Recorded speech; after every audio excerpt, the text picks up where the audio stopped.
আজকে ছিল মকর সংক্রান্তি। সকালবেলা ঘুম থেকে উঠে স্নান সেরে নতুন জামা কাপড় পরে আমি চলে গেলাম ঠাকুর ঘরে। গতকাল রাতে নীলকে দিয়ে আমি একটু সেমাই, কাজু বাদাম আর পাটালি গুড় আনিয়ে রেখেছিলাম।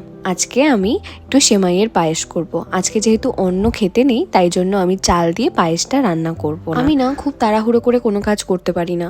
আমার কোনো কাজ মাথায় থাকলে আমি চেষ্টা করি ঘুম থেকে তাড়াতাড়ি উঠে আস্তে আস্তে প্রত্যেকটা কাজ করার।